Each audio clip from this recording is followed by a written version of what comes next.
सोचिए एक ऐसा देश जहां 300 से ज्यादा भाषाएं बोली जाती हों, हजारों समुदाय रहते हों, हर 100 किलोमीटर पर खाना, पहनावा सब कुछ बदल जाता हो और फिर भी उसे एक माना जाता हो। ये कैसे संभव है? ये एक बहुत बड़ा सवाल है और आज की हमारी पड़ताल इसी की जड़ों तक जाने की कोशिश करेगी।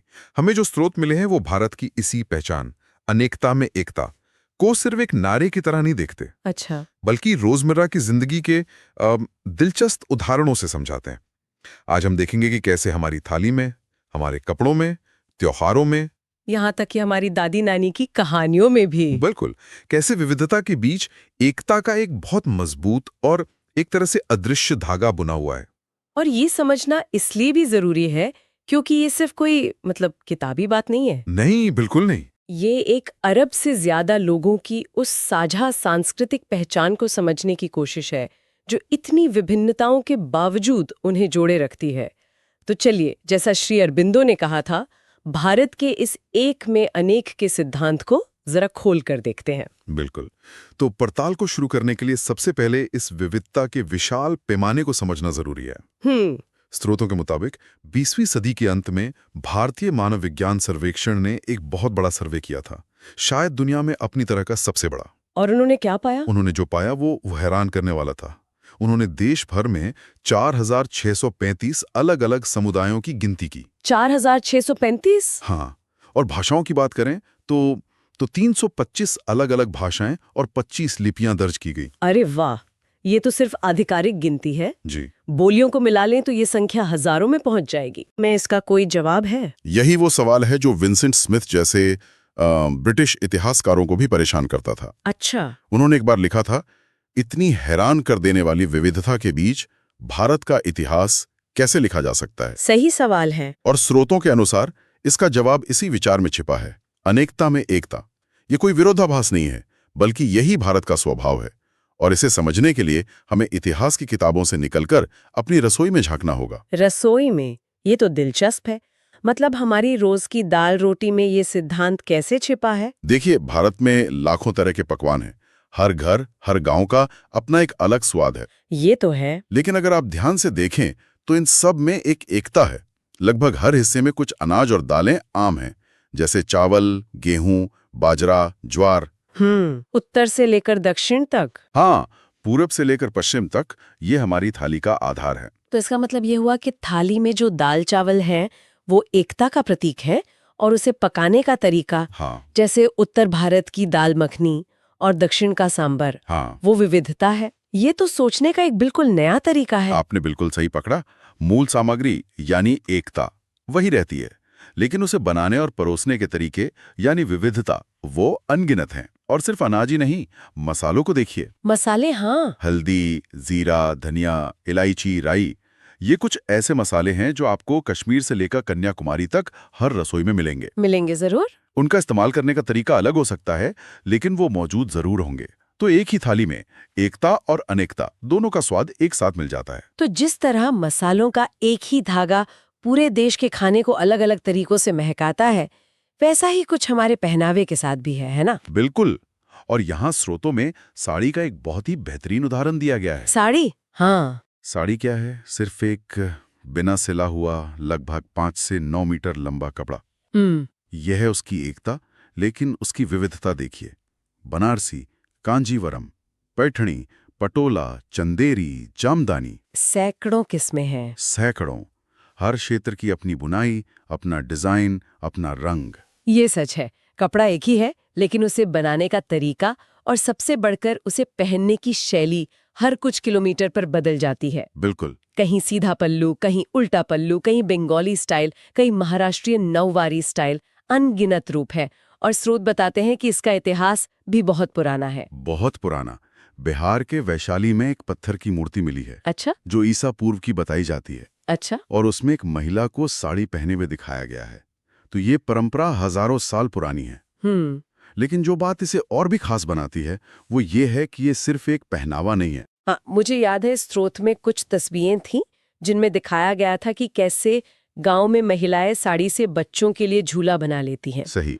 या उसे मोड़कर सिर पर बोझ उठाने के लिए गद्दी की तरह इस्तेमाल करती हैं। मतलब ये सिर्फ पहनावा नहीं, जिंदगी का एक उपयोगी हिस्सा भी है। सही कहा। और भारतीय कपड़ों का प्रभाव सिर्फ भारत तक ही सीमित नहीं था। स्रोतों में एक और बहुत रोचक तथ्य है। 17वीं शताब्दी में छिंट नाम का एक भारतीय सूती कपड़ा, छिंट, हाँ, जिसे अंग्रेजी में चिन्स कहते वह, हैं, हाँ वही, वो यूरोप में इतना ज्यादा लोकप्रिय हो गया था कि वहां के लोग दीवाने हो गए थे। ये फैशन इतना बढ़ गया कि इंग्लैंड और फ्रांस की सरकारों को डर लगने लगा कि उनका अपना कपड़ा उद्योग बर्बाद हो जाएगा। मतलब हमारे कपड़े की वजह से उन्हें एक तरह से ट्रेड वॉर जैसा कुछ करना पड़ा। आप ऐसा कह सकती हैं। उन्हें अपने स्थानीय कपड़ा उद्योग को बचाने के लिए भारत से छिंट के आयात पर प्रतिबंध लगाना पड़ा था। क्या बात है। सोचिए, हमारा सूती कपड़ा इतना बड़ा फैशन बन गया था कि यूरोप की सरकारें घबरा गईं। ये शायद इतिहास का पहला फास्ट फैशन संकट था। ये दिखाता है कि हमारी संस्कृति में कितनी गहराई और आकर्षण रहा है। वाकई ये तो कमाल की बात है। तो हमने खाने की बात की, कपड़ों की बात की, ये दोनों चीजें हमारे त्योहारों से भी बहुत गहराई से जुड़ी हैं। यहाँ भी क्या हमें वही एकता और विविधता का पैटर्न देखने को मिलता है? और भी ज्यादा स्पष्ट रूप से। भारत त्योहारों का देश है, लेकिन स्रोत बताते हैं कि कुछ त्योहारों का चक्र पूरे देश में लगभग एक ही समय पर घूमता है, भले ही उनके नाम और रस्में बिल्कुल अलग हो। कोई उदाहरण दे सकते हैं? इसका सबसे अच्छा उदाहरण है मकर संक्रांति का त्योहार। मकर संक्रांति? ये जनवरी के मध्य 14 या 15 तारीख के आसपास आता है। इसके पीछे का मूल विचार एक है। ये फसल के मौसम की शुरुआत और सूर्य के उत्तरायण होने का प्रतीक है। अच्छा, ये है इसकी एकता। हाँ, ये है एकता। लेकिन अब इसकी विविधता देखिए। पंजाब में इसे लोहड़ी या माघी कहते हैं और आग जलाकर मनाते हैं। तमिलनाडु में ये 4 दिनों का पोंगल उत्सव है, जिसमें सूर्य और पशुओं की पूजा होती है। असम में इसे माघ बिहू कहते हैं और पारंपरिक भोजन और नृत्य होता है। और गुजरात में ये उत्तरायण है, पतंगों का अंतर्राष्ट्रीय उत्सव। बिल्कुल। मतलब त्योहार के पीछे की भावना, उसका खगोलीय और कृषि से जुड़ा महत्व एक है, लेकिन उसे मनाने का सांस्कृतिक तरीका हर जगह का अपना है। लोहड़ी की आग, पोंगल का मीठा चावल और गुजरात के आसमान में उड़ती पतंगे हैं तो सब एक ही उत्सव के हिस्से। ये सच में अद्भुत है। बिल्कुल। एक ही विचार को अलग अलग संस्कृतियों ने कितने खूबसूरत तरीकों से अपनाया है, ये इसका जीवंत उदाहरण है। हमने खाने, कपड़े और त्योहारों जैसी चीजों की बात की जो हमें दिखती हैं, जिन्हें हम छू सकते हैं। लेकिन क्या कोई ऐसा अदृश्य धागा भी है जो इन सबसे ज्यादा मजबूती से हमें जोड़ता है? शायद कहानियां। आपने बिल्कुल सही नब्ज पकड़ी है। ये शायद सबसे गहरा और सबसे शक्तिशाली उदाहरण है। स्रोत हमें पहले पंचतंत्र की कहानियों की ओर ले जाते हैं। पंचतंत्र। ये कहानियां संस्कृत से निकली, लेकिन देखते ही देखते लगभग हर भारतीय भाषा में फैल गईं। और सिर्फ भारत में नहीं, दुनिया की 50 से ज्यादा भाषाओं में इनका अनुवाद हुआ। लेकिन जो सबसे अद्भुत मामला है वो तो भारत के 2 महाकाव्यों का है, रामायण और महाभारत। हाँ। स्रोत बताते हैं कि ये सिर्फ 2 किताबें नहीं हैं। ये किताबें नहीं है, ये एक पूरी दुनिया है। ये 2 विशाल संस्कृत ग्रंथ हैं, लेकिन सदियों से इनके अनगिनत क्षेत्रीय, लोक और आदिवासी संस्करण बने। आदिवासी संस्करण भी? हाँ, भील, गोंड, मुंडा जैसे कई आदिवासी समुदायों की अपनी रामायण और महाभारत हैं, जो लिखित नहीं बल्कि मौखिक रूप से पीढ़ी दर पीढ़ी चली आ रही हैं। ये तो बहुत दिलचस्प है। क्या इन संस्करणों में कहानी भी बदल जाती है? बिल्कुल, और यही इसकी खूबसूरती है।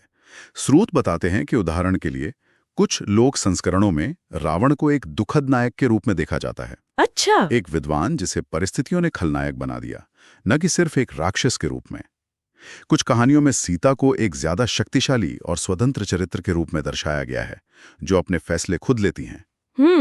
तो ये दिखाता है कि एक ही मूल कहानी को अलग अलग संस्कृतियों ने कैसे अपने मूल्यों और नजरिए के हिसाब से अपनाया और जिंदा रखा। एकदम सही। और सबसे हैरान करने वाली बात यह है कि ये कहानियां सिर्फ किताबों या बातों में नहीं हैं, बल्कि जमीन से जुड़ी हुई हैं। मुझे याद है, स्रोत में पीपल ऑफ इंडिया प्रोजेक्ट के निर्देशक के.एस. सिंह का एक बहुत ही दिलचस्प अवलोकन था। हाँ, उन्होंने कहा था कि लोक कथाओं और स्थानीय मान्यताओं के अनुसार देश में शायद ही कोई ऐसी पुरानी जगह हो, कोई नदी, जंगल या पहाड़ हो जहां पांडव अपने वनवास के दौरान न गए हों। बिल्कुल, और यही बात रामायण के पात्रों राम, सीता और लक्ष्मण के लिए भी कही जा सकती है। ऐसा लगता है जैसे इन कहानियों ने पूरे देश के भूगोल को एक सांस्कृतिक नक्शे में पिरो दिया। तो ये एक बहुत महत्वपूर्ण सवाल उठाता है कि ये कहानियां हमें जोड़ती कैसे हैं? ये कहानियां एक सांस्कृतिक संवाद का ऐसा घना जाल बुनती हैं जो किसी भी और चीज से कहीं ज्यादा मजबूत है। ये हमें साझा नायक, साझा दुविधाएं और साझा नैतिक मूल्य देती हैं। चाहे आप कहीं भी हों, आप इन पात्रों और उनकी कहानियों से खुद को जोड़ सकते हैं। ये अनेकता में एकता का सबसे गहरा, सबसे जीवंत प्रमाण है। तो इस सप्ताह क्या मतलब है?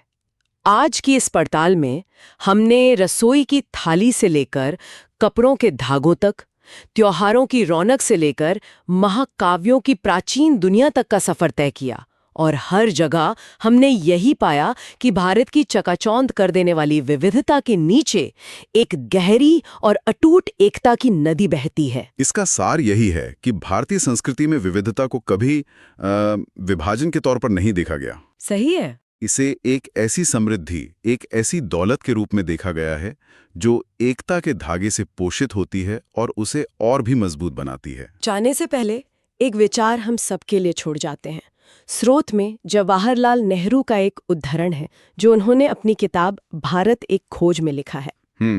वे कहते हैं कि आज़ादी से पहले भारत के अनपढ़ ग्रामीण भी, जो पढ़ लिख नहीं सकते थे, रामायण महाभारत के सैकड़ों श्लोक और कहानियां जानते थे।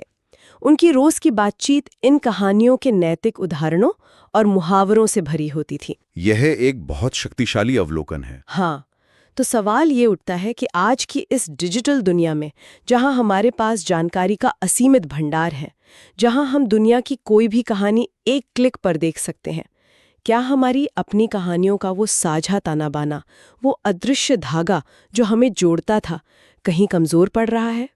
ये एक ऐसा सवाल है जो हमें इस पड़ताल के बाद सोचना चाहिए। शायद अगली बार जब हम कोई त्योहार मनाएं या अपनी पसंदीदा डिश खाएं, तो हम उसमें छिपी एकता और अनेकता की इस खूबसूरत कहानी को भी याद करें। इस गहरी और दिलचस्प पड़ताल में हमारे साथ शामिल होने के लिए धन्यवाद। अगली बार फिर मिलेंगे एक नए विषय और नए स्रोतों के साथ।